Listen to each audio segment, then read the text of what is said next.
ku kidengeri Betesida indwara yakira mugabo akaba umuntu umwe rimwe mu mwaka. None mwumva twokize ryari abantu b'Imana bakozi b'Imana? None mbega twe turagwa abakozi b'Imana baragwara? None mwumva aho twokize ryari? Ariko rero hari Imana yari yarateguye, ngomba gutegura abantu banje ntibazokiriya kuri ikidengeri Betesida. Hari ikidengeri ari amaraso ya Yesu Kristo. Yesu yaraje kugira ngo ntuje idengeri Betesida, ariko uje mu kidengeri cy'amaraso y'uharigwe wongere ukire n'indwara. Yesu ahabwa icubahiro. Umwe wese ari hano n'umushitsi yoba ari hano, iki kibazo arakwiye kucishura. Wumva ugomba gukira. Hariho rero gukira umutima hamwe no gukira n'umubiri. Mbega ni bande bifuza gukira ivyo byose? Ni bande bavyifuza? Yesu abahezagire.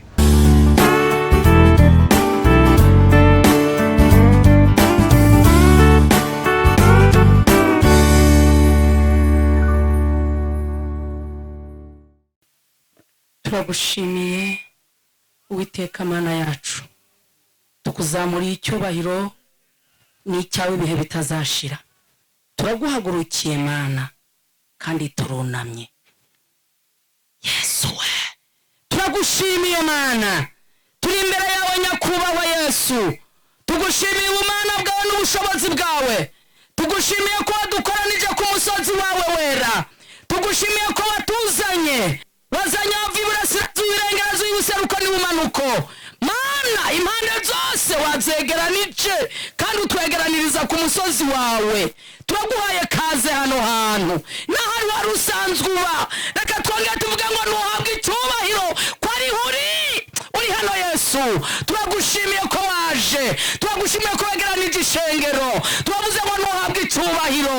Icyubahiro n'igihabwa wowe ibihe bitazashira. Ganza hano hantu, fata ijambo ko ari wenyine ijambo. Mana vuga natwe tukumve. Aya matwi ari hano uyazibura kumve mu izina rya Yesu Kristo, kuko ari wowe jambo. Jambo ryawe rigiye kuvugwa rize kugira ububasha. Mwemu yarategeke, mwemu yarafata ijambo, mwemu yaragendagende, afate imirimo igaba y'abadayimoni, afate imirimo mbi zose mu izina rya Yesu Kristo umunyanazareti. Umuriro w'Imana wake kuri uno musozi, bimenyekane ko Imana iri hano. Abo hakurya babyumve, abo kuri ya misozi babimenye, imbahe zibahoke, abanyabyaha bihane. Yesu umunyanazareti, kuko waje gutabara, cyakuzanye mu isi, waje gutabara abarushye n'abaremerewe. Natwe tuguhaye kaze ngo abarushye bagende baruhutse, abaremerewe bagende batabawe, abanyabyaha bagende babohotse, abarwayi bakire mu izina rya Yesu Kristo, kuko waje Yesu waje. Amen. Ingabo zo zakikuje kuri uno musozi. Yesu we, ingabo zo mu ijuru zakikuje kuri uno musozi, ziriko ziragendagenda. Roromendoshe, uri hano Mesiya, wamanutse. Ingabo zo mu ijuru zamanutse, roho ziragendagenda kuri uyu musozi. Turasabye escort y'ijuru igendagende kuri uyu musozi. Umuntu wese yumve ko ari mu gacerere k'Imana, yumve ko ari mu kayaga k'Imana. Yesu we, impamvu zituma abantu biruka basohoka bajya hirya no hino, turazifashe mpiri mu izina rya Yesu. Ndabimenyere turamufashe mpiri, dayimoni ndabumenyere turakwirukanye mu izina rya Yesu. Bupagani bubi nyamuhama bakijijwe turakwirukanye mu izina rya Yesu. Muri iri koraniro ry'abera, reka Imana iganze ifati ijambo. Urakoze Mana, twarugusaba nk'abana, natwe tubyizere ko watwumvise nk'umubyeyi. Icyubahiro gihabwe Data wa twese ubu n'ibihe bitazashira, mu izina rya Yesu Kristo ngo tubisabye. Amen. Mana Data wa twese uvyagiye mu ijuru, turagushimiye cyane iki gitondo ciza uduhaye. turagushimiye uyu mwanya mwiza watwemereye ko dukoranira ahantu muri kino kibanza ku musozi witirirwa izina ryawe. Turagushimiye ko vyaguhimbaye ubutumwa bwiza kugira ngo irigenekerezo buvugirwe kuri uyu musozi, kugira ngo abantu bari hakurya no hakuno, abari hariya hepfo n'abari hariya ruguru mu mitumba bumve ijambo ry'Imana. Musavyi wawe yavugishijwe n'Imana avuga ngo ewe wagihuguwe, ewe wagihuguwe, ewe wagihuguwe, niwumve ijambo ry'Uhoraho. Aba bantu bakoranira ahantu kuri uyu musozi bazanywe no kumva ijambo, ijambo ryanye n'ijambo, ijambo ry'Imana, ijambo ry'ubugingo, ijambo ribohora, ijambo rikiza, ijambo rivura, ijambo ryirura, ijambo riremesha, ijambo riha abantu agakiza.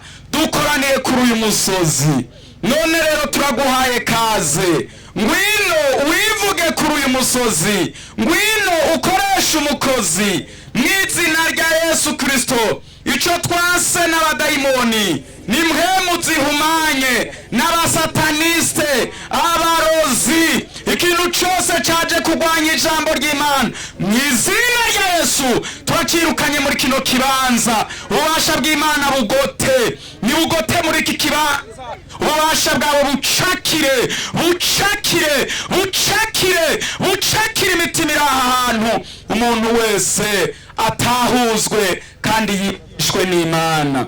Bakoze kugiye kuba muri twebwe, urakoze kugiye gucisha amajambo mu mukozi, natwe tukumva Imana, tukabona Imana. Tubisabye twizeye mu izina rya Kristo Yesu umwami, amen. Ugomba rero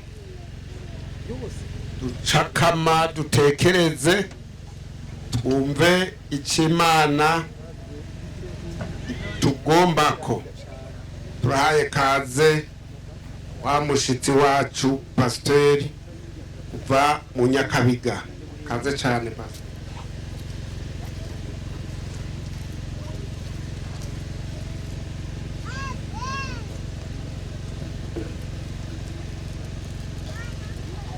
Yesu ahabwa icubahiro. Turashimiye Imana ko Imana yadufashije tugashobora gushika hano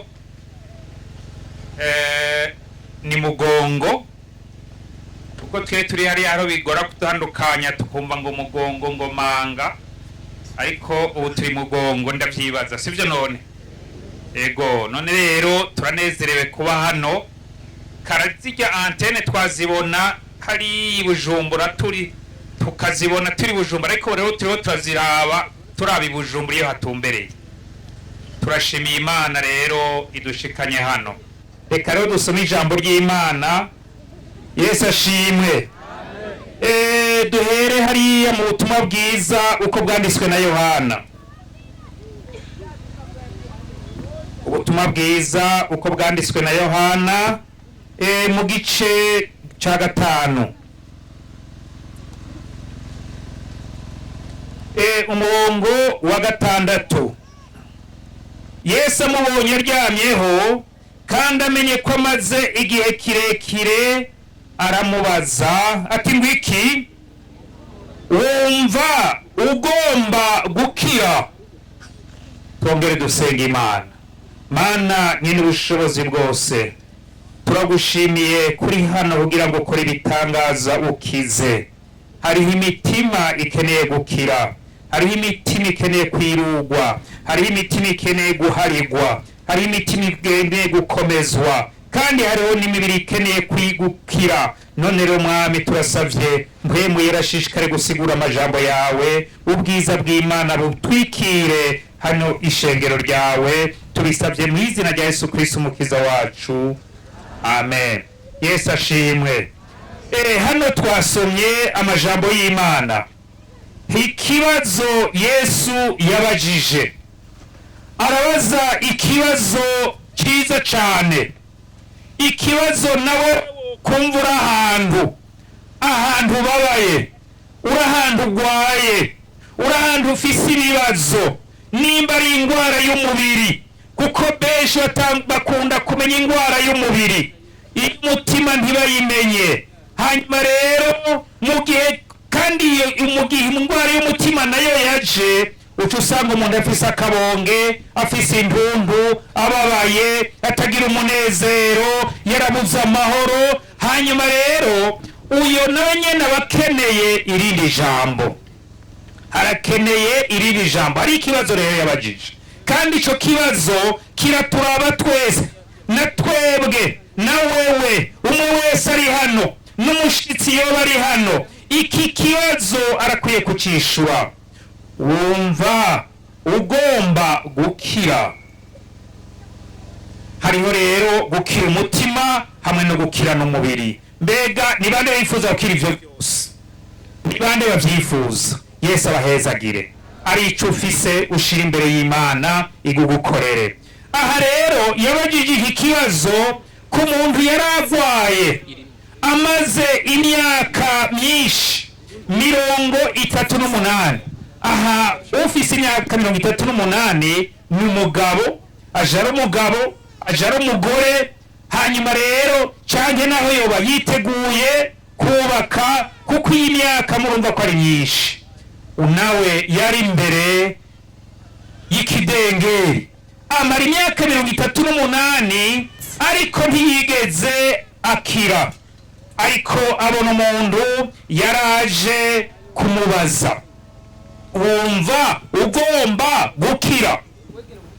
Muri uyo mwanya hariho imigwi ikeneye gukira.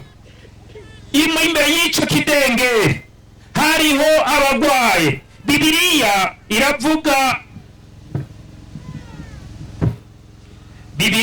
iravuga abantu bari bagwaye abaribo. Muri imbere y'ico kidengeri hariho abagwaye indwara. Bibiliya ivuga indwara, hariho abagwaye, hariho impumyi, hariho abacumbagira, hariho abanyunyutse, sinzi ko yari amaguru canke amaboko, ariko tuvuye ko ari vyose. Nabari bafise ikibazo. Mu ncamake habari bafise ikibazo c'umubiri. Ico nico babona, nico gitobaza kidengeri. Mugabo kuri ico kidengeri ikintu cari gihaze kugira ngo bahave bakizwa yari indwara z'umutima. Iyo tuvuze indwara y'umutima, si ya yindi ituma umutima utera cane cyangwa utera buke buke, ariko ni indwara inyegeye y'icaha. Iyo rero ni indwara mbi cyane. Iyo umuntu akoze icyaha umutima ucugwara, kuko iyo ndwara iyo umuntu ayigwaye abura amahoro. Iyo ndwara umuntu ayigwaye ababanyi babura amahoro. Umugore agwaye iyo ndwara y'icaha umugabo abura amahoro. Umugabo agwaye indwara y'icaha umugore abura amahoro, n'abana bakora amahoro. Iyo ndwara rero ku kidengeri ntiyakira, ariko kandi no ku mubiri. Ku kidengeri Betesida indwara yakira, mugabo akaba umuntu umwe rimwe mu mwaka. None mwumva twokize ryari abantu b'Imana, bakozi b'Imana? None mbega tuwe turagwa, abakozi b'Imana baragwara? None mwumva aho twokize ryari? Ariko rero hari ico Imana yari yarateguye. Ngomba gutegura abantu banje ntibazokiriya kuri iki kidengeri Betesida. Hari ikidengeri ari amaraso ya Yesu Kristo. Haleluya! Ayo azokiza. Kandi ikindi naco, nzotanga umwana wanje kugira ngo bamushishagure, kugira ngo iyo mishishagu yiwe itumakira. Hariya tugende hariya muri Yesaya 53 turabona ingene Imana yategekanije kwabo bantu batoye kwama bakirira ku kidengeri Betesida, kuko bo havuye bamara imyaka 38, no havuye n'igwara nkamara imyaka 38. None rero reka turabe ingene Imana yacitegekanya. Iravugira muri Yesaya hanyuma rero igice cya gatatu umurongo wa gatatu havuga ngo yarakengerwa agahugwa n'abantu, yari umunyamibabaro, yarazi intimba icarico, yarakengerwa nk'umuntu abandi bahisha mu maso habo, natwe ntacyo twamwibajije ko. Nukuri ni zacu ntimba yishizeko, ni yacu mibabaro yikoreye, ariko twamwiyumviriye ng'uwakubiswe, ng'uwacumiswe nk'Imana, akicirizwa n'akabonge. Yamara yacumitiwe ibyacu bicumuro, yajanjaguriwe ibyacu bigabitanyo, igihano kituronkesha amahoro cabaye kuri we, kandi imishishagu yiwe nidukiza. Twese twazimiye nk'intama, twese twagiye isabagire, umuntu wese mu nzira yiwe, Uhoraho amuremeka ukugabitanya kwacu twese. Imana ishimwe. Aha turabona ingene Imana yaciye itegekanya kugira ngo nitugume kuri ca kidengeri c'Betesida, kuko isi yose ntego ishobora kujeho ngo bikunde, ariko iramutanga umwami Yesu, arababazwa, aracumitwa. Bibiliya ivuga ngo ni intimba zacu. Izo ntimba none ziva kuki? Ni ya ndwara yo mu mubiri, yo mu mutima. Bamwe bagendana ugasanga ndafise igisebe mu mutima, ngo numva mfise igisebe mu mutima, ariko nagira ndakubarire Yesu yaraje. Abandi nabagera yuko bihebura mbere no gufata imigabo y'ukwiyahura, bakaja kwiyahura kuko ntibamenye ko hari umukiza yaje. Ndakubarira Yesu yaraje kugira ngo ntuje idengeri ry'Betesida, ariko uje mu gidengeri c'amaraso y'ubuharigwe, wongere ukire n'indwara. Yesu ahabwa icubahiro. Aha rero bayaraje bagumye kuri ico gitengeri, arabura umuntu yohamukura, ariko Yesu acaza, niwe yamwegereye. Hari ahandi naho Bibiliya iravuga ingene abantu baza kuri Yesu, baca bumva inkuru za Yesu. Yesu amaze kuza, yaca agenda arakora ibitangaza, arabagwaye akabakiza, kandi ivyo navyo vyari vyaramuzanye gusangangura ibikorwa vy'umugwanizi vyarimwo. Yesu amaze kuza rero, hariho abaje kuri we. Nawe nk'uko uyu munsi duhava tubana ngo uze kuri Yesu. Bamwe baje bakaza bagomba kumubaza ngo wumvirize amajambo mbere y'ubwenge. Ari Nikodemu yaraje agomba kumubaza amajambo, amutahuza amajambo, ariko Nikodemu yari umunyabwenge w'ivyanditswe, yaciye aza mw'ijoro kuko yaratinya abanyamadini. Idini rero ni ribi, kuko idini ntirikiza, idini ntiribohora, idini ntiriharira ivyaha. Idini nagira ndakubarire ko idini naho ryumirako ntirizogukiza, ntirizokubambirwa, ariko ukwiye kwakira Yesu nk'umukiza wawe. Uwo niwe azogukiza, uwo niwe atanga amahoro. Hanyuma rero uyu munyedini yaraje aza kuri we Nikodemu, hariya muri Yohana igice ca gatatu, aje kuri we baravugana. Hanyuma rero aca aramubwira amajambo, Yesu aramubarira ati ijambo rikomeye ryo kuvuka ubwa kabiri, nuvuga ngo kwihana ivyaha. Iryo ni ijambo rikomeye. Idini riratinya kubarira abantu kwihana ivyaha. Ahantu ishengero abantu batihana, aho uragomba uveyo. Na hano nagenda kubarire mwebwe musengera hano, ababwiriza ba hano, igihe n'ishengero mutababarira kwihana ivyaha, bogomba bakagenda ahantu bihana. Ariko nigenda babarire mwigisha abantu kwihana, gushika ku musaraba, bihana ivyaha. Kwihana icaha ni ikintu gikomeye. Yesu rero kuko niryo jambo Yesu yatanguye kwigisha, mbega muraraza aho riri, reka ndaribabarire tugende hariya, reka tuhasome. Nawe tutari twateguye, ariko tuhasome kugira ngo mwumve ijambo rya mbere Yesu yatanguye kwigisha. Iyo rero umuntu adakoze ico, akora ikinyurane n'ico Imana igomba.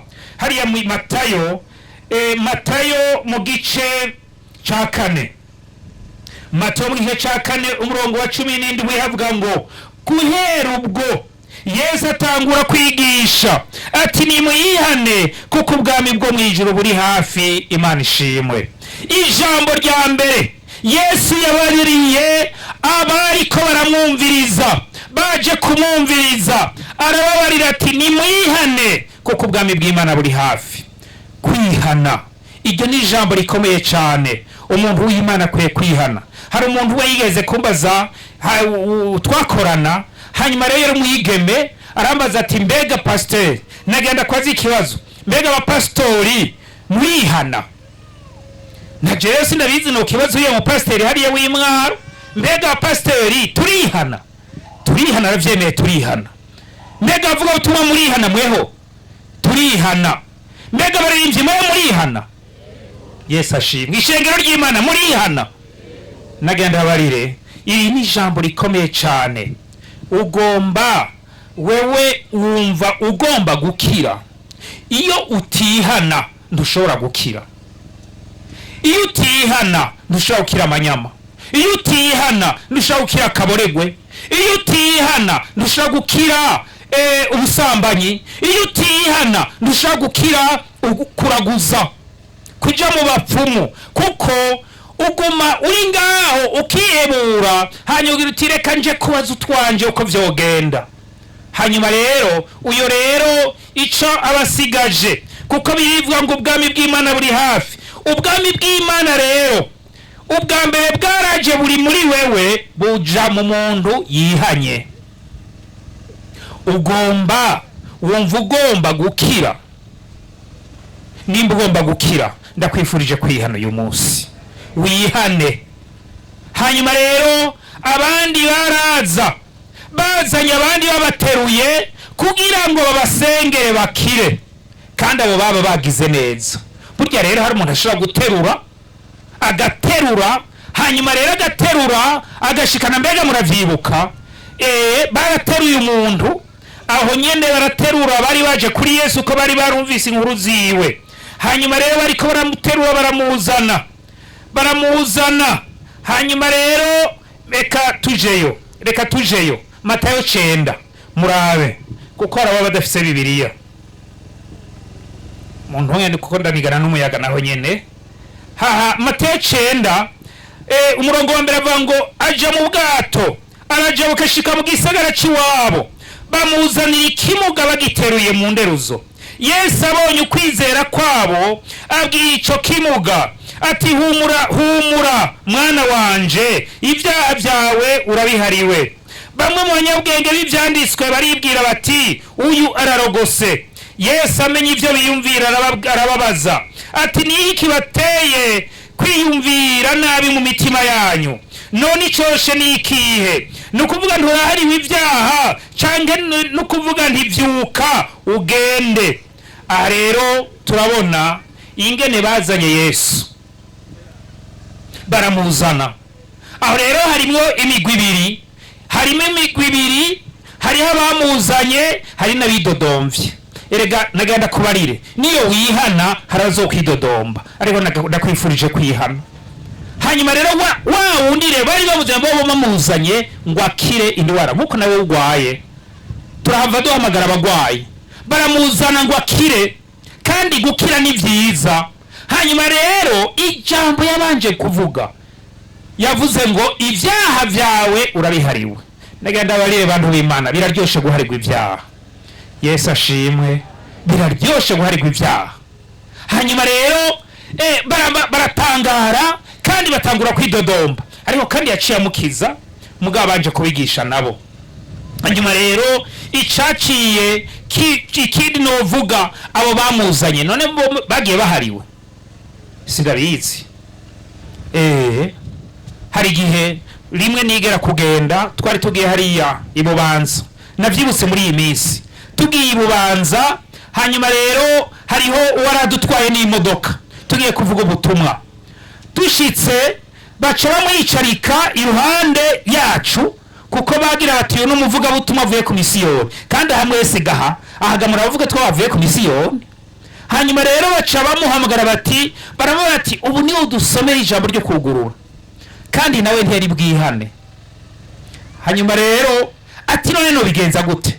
be muravyumva wowe bigenza gute none hanyuma rero ndiyumvira nti none ndabivuge yuko nanje njampora ntingira ndabe nanje ingene bigenda hanyuma rero atangura kwatura ari muri nyamwanya nyene atangura acicaye aho gutegura yaciye atangura kudonda ivyaha vyiwe aradonda ivyaha vyiwe ibi ndavyihanye n'ibi nanyegeje ndavyihanye ibisigaye nzoja kubibwira umukozi w'Imana ko navyihanye hanyuma rero aca ahaguruka arasoma ijambo ahejeje acaza arambarira ati ansengera rero nihanye yaciye aja kuvuga ubutumwa ubu ni umupasitori urumva rero nabo nyene baragira ubuntu sinarinze gusa ingene vyagenze reka dushishikare aha rero iri jambo rero tuyere kuri iri jambo yabajije abaza wewe wumva ugomba gukira iki ni ikibazo gikomeye cyane mu mutima wawe rero wiyumvire ugomba gukira ubu ni wewe wumva gute wiyumvamo gute wumva ugomba gukira biraja gushikira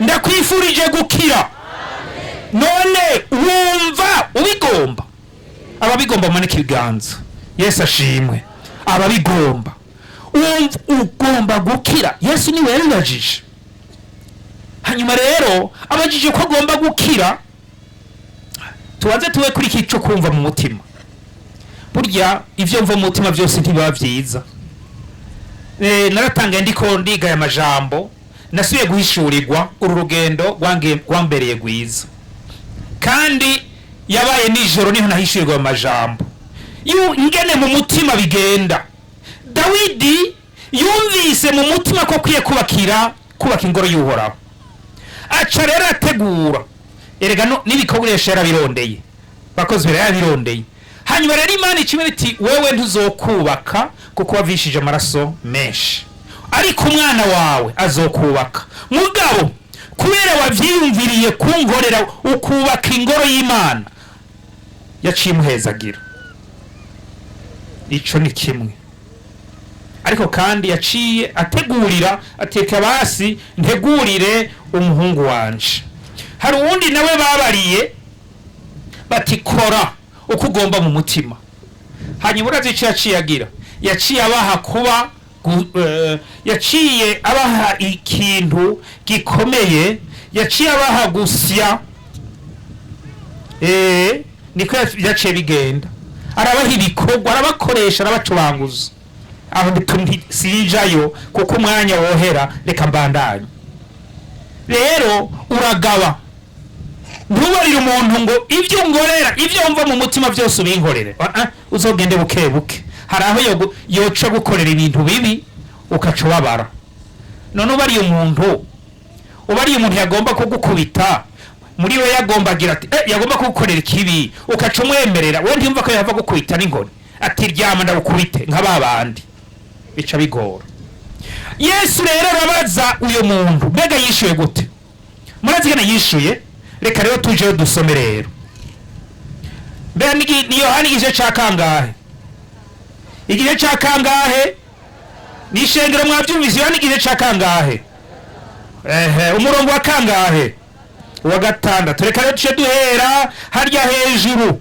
mwumve nubwo nari nahavuze ku murongo wa kane murongo wa gatatu muri yo hari haryamye abantu benshi bagwaye n'impumyi n'abacumbagira n'abanyunyutse bari barorereye ko amazi azikuruka kuko rimwe umumarayika yamanuka aje mu kino kidengeri akazikurura amazi maze uwitangiye gutambukiramwo amazi azigurutse niwe yakira indwara yamufashe ariyo yose hariho umuntu yari afise indwara yimaranye imyaka 38 Yesu amubonye aryamyeho kandi amenye ko amaze igihe kirekire aramubaza ati wumva ugomba gukira una mugwayi aramwishura ati mugenzi nta muntu mvise wo kunyinikira mu kidengeri iyo amazi azikurutse kuko ngira ngo ndaza uwundi akanta gushungurukiramwo.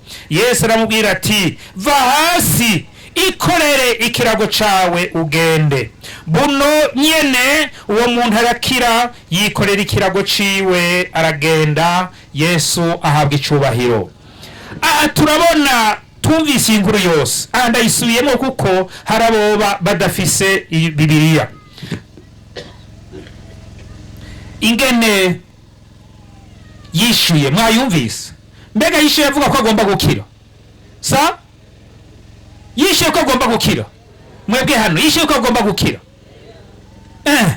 Mwumvise ko agomba gukira? Ntiyagomba gukira, nisiko yishuye. Mwavyumvise? Kamenyere ni kabi. Kamenyere ni kabi. Wewe yagumye aramenyereye vya bindi, yiteze ko amazi azikuruka, ntiyamenya ubwa mbere yarafise kamenyere ko amazi y'Ibetesida dari yakira. Ihigira kabiri ntiyari bwamenye umukiza Yesu. Ico ni kibazo kindi.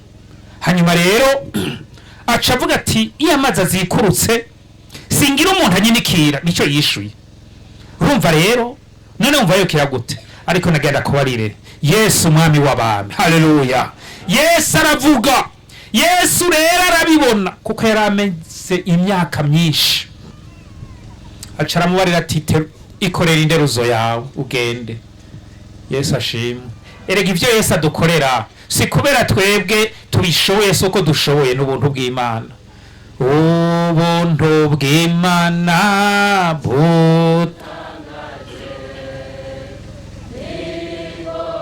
nkuyeko imigozi, mbe byavuye kuki? Ibyavuye kugomba kwima yonyene. Kubw'ubuntu Yesu acamugirira ubuntu, naho utabinsavye, naho utansavye ngo ndaguterurire mu kidengeri. Uyu mwanya nta mazi yazikurukiyemwo, muri jewe hari imbizi. Haguruka, ikorere inderuzo yawe, ikirago cawe bambe, ikirago ugende. Yesu ashimwe. Ikorere ikirago cawe ugende. Kandi uyo mwumve, Yesu ntamenyegwa. Oya, uwo mwanya ntiyabanje kumuharira ivyaha. Eka ivyaha ntavyamubariye, mugabo yavye imyaka amaze imisi agowe, imyaka yagowe, imyaka yatumye aza kw'idengeri. Sindabizi ko ubwa mbere we yatangiye kuja mu bapfumu, yabanje kuja kuraguza, araja hariya mu Kirundi, arazunguruka hirya no hino, baramurya ibintu. Kuko hari ubundi Bibiliya itubarira, kuko kubera hari mu karere kamwe birashoboka, hari mu gihugu kimwe birashoboka yuko nanyene yabanje kuja hirya no hino. Ni nka wa mugore yari amaze imyaka 8 agwaye. Ico gihe arondera yiyumvira, kuko ngo wumva ugomba gukira. Wa mugore arumva ko agomba gukira. Hariho umugore yumvise ko agomba gukira, arumva agomba gukira. Hanyuma rero yumvise ko agomba gukira, aravuga ati ngomba ngende negere Yesu. Ariyumvira ati hamwe nokora ku mpuzu gusa. Ni muri Mateyo 9. Hanyuma rero aragenda araregetera, amaze imyaka, aramara imyaka 8. Munyuma ati narumvise ko Yesu akiza. Yumva ko agomba gukira. Yesu ashimwe. Nawe wumve ko ugomba gukira mu kwizera kwawe, utuze kwizera kwawe, wumve ko ugomba gukira, wumve ko ugomba ko Yesu agukiza. Kandi nababariye mukire mu buryo bungahe? Bubiri. Uburyo bw'umutima, ingwara y'umutima. Icaha c'umutima ni kibi cyane, icaha, ingwara y'umutima. Hanyuma kandi wongera ukire n'umubiri. Yesu ashimwe. Hanyuma rero hano wa mugore aranyegetera, aragenda aramukorako, nawe yari yaragowe kuko biriva ngo bari baramumariye kutuntu twiwe. Kandi mwene uyo usanga ari ibibazo bikomeye, abantu batamwemera. Urazi umuntu agwaye imyaka myinshi n'abagenzi baramuvako, sivyo? None nayo n'umudamu wiwe yarushira mu mbere ati tukimana upfe, yagira ati jewe nofuma mvakara hako nguma ndakubona uko. Arabyifuza, urumva ko yarababaye, yari afise igisebe muri we. Ariko rero amaze kugenda agakora kuri Yesu, agakora ku mpuzu ya Yesu, yaciye yumva akize. Yesu ashimwe. Yesu nawe arahindukira, harunkoze kabaye nati mwigisha.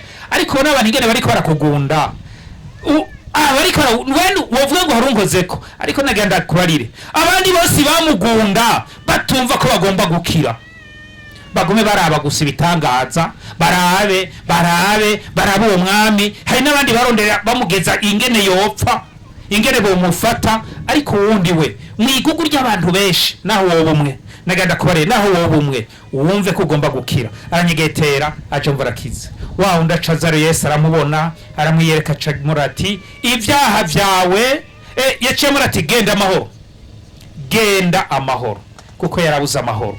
Wa wundi nawe yari ku kidengeri, yaragiye ariko yikoreye, baramufata batuni isabato. Mugabe muzohe mugaba ku bintu by'idini, je ndatiye ibintu by'idini, naho naje nkorera muri ryo, naho ndarikorera, naho ngira gute, ariko nkwiye kubona ko ndiko nkorera Yesu, ndariko nkorera idini. Kuko idini ntirikiza, idini ntiritumuja mu ijuru, idini oya, ariko rondere Yesu. Yesu ashimwe. Ega urya muntu yatanze ikibanza, ega ntiyahamagaye idini, yagomba ko abantu bakira. Yesu ashimwe. Agomba kukira, nawe ukira. Hanyuma rero ico gihe bagiye guhazana gose, mu nyuma arabaza ati ninde yabikubereye ko wikorera? Ntawe nzi. Yesu naho utamuzera gukiza, nagenda kwarire uyu munsi naho utamuzera gukiza, niko akora. Hanyuma rero ico gihe aca asubira aramubona, aramurera ati rero ntuzosubire gukora icaha. Mwavyumvise none? Kandi twese bakozi b'Imana ntituzokora icaha, Imana izoturinda icaha. Bantu b'Imana baririmbye bagenza, Imana izoturinda icaha. Bapfasoni bakozi b'Imana, Imana izobarinda icaha. Yesu ashimwe. Kuko murazi ko rero murero ibikorwa by'Imana, ndabubaha. Shengero ry'Imana, umwami bagire neza. Hanyuma rero Yesu arasubira aramubona, aca mubarira, aca yiruka ngati ni Yesu. Ega naho bamurondera ngo bamugire nabi, Yesu yaravugwa. Bikwiye yuko rero nawe umuvuga, ukavuga ibitangaza yagukoreye, ukavuga ingene yaguhezagiye, ukavuga ingene yaguhariye, n'ingene yakukijije indwara. Nagira rero ndakubaze, wowe uri hano, ninde yumva aremerewe, afise umutwaro w'indwara, indwara yo mu mutima, arico caha? Umuntu agira ati jewe hari ibintu bimbuza kubona Yesu. Kuko igihe Yesu yaza akazana umuco, bagira ngo abiwe ntibamwakiriye, ntibakiriwe muco. Kandi kugira ngo umwakire naho nukwihana ivyo vyaha. None rero nagira ngo ndaguhe kaze. Umuntu agira ati jewe ngomba kwihana, mbere ko umuntu agira ati jewe sinari bwihane na rimwe, uyo nyene abari waza. Mbega ho barimo amanika ukuboko, uwo barimo agira ati jewe ngomba kwihana, aho ndahamagara uwasubiye inyuma, uwari yarasubiye inyuma, aho ndamuhakaze umuntu mushasha. Nawe woba bariko urarengana, ukagira uti ndakwiye kwakira uwo mukiza kugira ngo amparire ivyaha. Hanyuma rero uzobukiza umutima. Ihigira kabiri, urakira n'indwara z'umubiri, aho naho nyene baragusengera. Ihigira gatatu, urakira gehinomu, kuko twebwe abakizwa ikintu twakize igihano c'ivyaha, ariko kuja muri gehinomu, muri wa muri rutazima, uzokwama hiye bidashira. Aho naho uba wakize, kuko iyo niyo ngero y'icaha n'urupfu. Arivyo Yesu yabariye Nikodemu, ingero y'icaha n'urupfu. None umuntu atagomba gupfa, agomba kuzokwama bidashira, ave mu vyaha, ave mu kugabitanya. Tunamika amaso, turabahaye kaze umuntu wese, kandi nawe waratirimutse uragomba kwihana. Uyu munsi turaguhaye kaze uze hano, abakozi b'Imana bagusengere. Nuko reka tunamika amaso dusenga Imana. Nimba hari uriho aze kaze, ugize neza, wewe ugize neza, kuko Yesu arakugira neza. Upfukame hariya imbere y'abakozi b'Imana, naho yoba ari umundi ninde, nta wundi mbega arimo. Uwundi akeneye kwihana, akeneye kwihana ibyaha, akeneye kwihana kwa kuraguza, akeneye kwihana bwa busambanyi, akeneye kwihana kwa kubesha, akeneye kwihana kwa guteranya, akeneye kwihana kwa bwa busuma. Mbega hano nta busuma yoba yari yaje hano, naze nawe nyene yihane, umwami aramugirira neza. Turamuhaye kaze. Umuntu wese abona ati jewe naracumuye, hari ivyo nakosheje, ndacagwana, ndacakora ibyaha vy'ukugwana, ndacaboregwa. Mbega hano nta mboregwa yaje, n'imboregwa turayihaye kaze, kuko Yesu aragomba kubakiza mwese. Yesu aragomba kukiza n'imboregwa, Yesu aragomba gukiza n'abasuma. Turabahaye kaze uyu mwanya kugira ngo Yesu abakize. Uze nawe ugirwa ubuntu bw'Imana. Mu izina rya Yesu turaguhaye kaze. Naho uri kure, naho bari kurarengana, turaguhaye kaze kugira ngo umwami aguharire. Kaze uharirwe ibyaha byawe. Kaze, kaze na wewe wamugwana, turaguhaye kaze. Kaze kandi ntuzosubire kwirukira n'ibiboreza, wowe uciruka ibiboreza. Bibiliya iravuga yuko izana ubuhumbu. None turabaye kaze kugira ngo muze muharigwe ibyaha byanyu. Nawe wari warakijijwe ariko urabona intege nke, warasubiye inyuma, hari ibyo bikubuza kubona Imana, ibikubuza ko Yesu agukorera igitangaza. Nuzukire. Mbega wumva ugomba gukira mu mutima wawe, nuzukizwe, ukire mu mutima, umwami akugirire neza. Uzupfukame bawugirire neza. Kaze turaguhaye kaze kugira ngo bagusengere, bakurambiye kw'ibiganza, umwami akugirire neza, nawe uronka amahoro. Turaguhaye kaze. Ugize neza, mugize neza. None reka basengere, umukozi w'Imana basengere.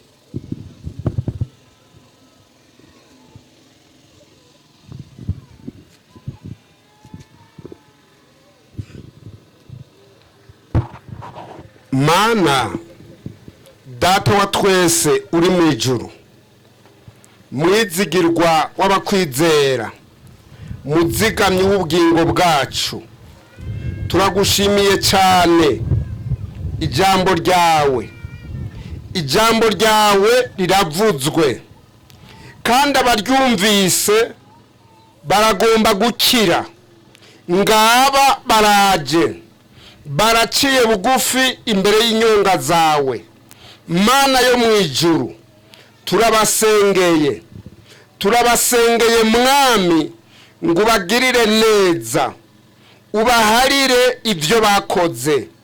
Mwami, twumvise ijambo ryawe, ingene bakuzaniye umuntu w'ikimuga, bararaba bati nta wundi twomushira, tumushiriye Kristo Yesu. Uraba ukwizera kwabo, uvuga uti ibyaha byawe urabihariwe. Amen. Aba bantu rero baciye bugufi mwami, baragomba guharirwa ibyaha byabo, ibyo bakoze, kugira ngo biharirwe kandi bihanagurwe.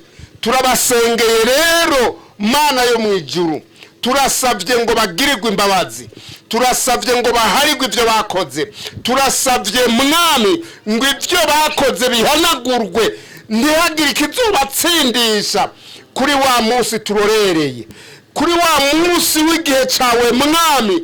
Turasabye kugira ngo aba bose baciye bugufi bagirirwe imbabazi, aba bose baciye bugufi batunganywe, bezwe mwami, bababarigwe. Turasabye amaraso ya Kristo Yesu yayandi nk'ikimazi kizima kera abashike ko bose maze babe bazima.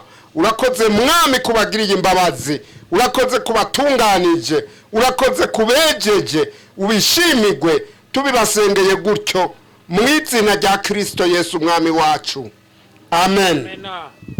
Nuko Yesu abahezagire. Twagira ngo duhe kaza abagwaye nabo nyene arabakiza, kuko uno yari ku kidengeri yarabajijwe ati mbega wumva ugomba gukira. None rero abagomba gukira bagwaye nabo turabahaye kaze. Uwo wese agwaye, ariko utagwaye nawe acasubira hariya, ugwaye nawe acaza. Mbega abagwaye barimo, muhagarare hano, ntaco muhagarare, ndabona batahashashe, muce muhagarara tubasengere. Hariya ubutumwa bwiza bwa Mariko yavuze, Yesu hari ico yavuze mu gihe ca 16 umurongo wa 15, arababarira ati nimugende muje mu bihugu byose mubwira abaremwe bose ubutumwa bwiza. Uwizera akabatizwa azokizwa, ariko utizera azotsindwa n'urubanza. Kandi ibimenyetso bizokwama biboneka ku bizera nibi: bazosenda abadayimoni mu izina ryanje, bazovuga indimisha, bazofata inzoka, nibanywa ikintu cica ntaco kizobagira na gatoya, bazorambika ibiganza ku bagwaye bakire. Yesu ahabwa icubahiro. Iyi ni isezerano yuko ugomba gukira nawe ashobora gukira. None rero turabaye kaze kugira ngo umwe wese agire ukwizera, umwami abagirire neza. Tutondurugamba twese tuje mu ntambara, ukwicara ku mazi kisata na kiriho, ahagaze imbere yacu n'abadayimoni, agomba kuduca ivutu y'amarazotsindwa. Uko niko kunesha, uko niko kunesha, kwaneshe jisi yose nukwi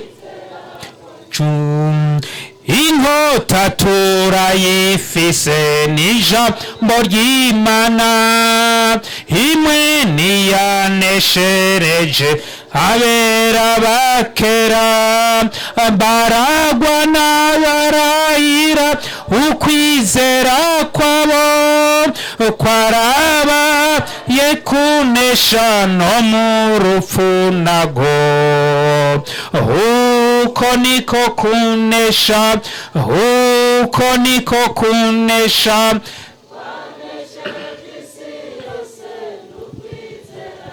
mwami Mana yacu.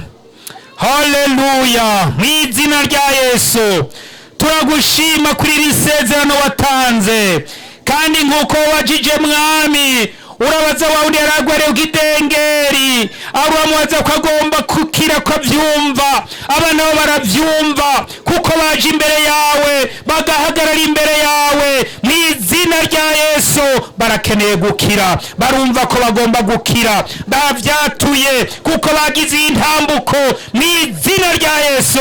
None rero turabasabiye mwami, turabasabiye kugira ngo ubushobozi bw'Imana bwurukire kuri bo, bwemuye yururuke, umuriro w'Imana wururuke, umuriro wa mbwemu wururuke, ugendere mwami umwe wese mw'izina rya Yesu, umuhe gukira mw'izina rya Yesu, mw'izina rya Yesu, mw'izina rya Yesu, mw'izina rya Yesu. Turamusabiye Mana, turasabiye wese Mana kugira ngo umukize irya ndwara yatumwe n'abadayimoni, imuvemo mw'izina rya Yesu, imuvemo mw'izina rya Yesu. Indwara iyo ariyo yose, indwara yo mu mutwe, indwara yo mu maguru, indwara yo mu nda, indwara yo mu muhogo, turamusabiye gukira mw'izina rya Yesu. Mwemuye ugendagende mw'izina rya Yesu. Ingabire z'Imana zikore, ingabire yo kuzindwara ikore, ingabire y'ukwizera ikore mw'izina rya Yesu, mw'izina rya Yesu, mw'izina rya Yesu, mw'izina rya Yesu. turabarambitse ku biganza, turatatse ibiganza kugira ngo bakize Mana. Ubushobozi bw'Imana bwongere bukore, ubushobozi bw'Imana bwurukiye ku ishengero ry'Imana mu izina rya Yesu, mu izina rya Yesu. Urakoze Mana kuvyumvise, tubisabye mu izina rya Yesu Kristo umukiza wacu, amen. Yesu abahezagire.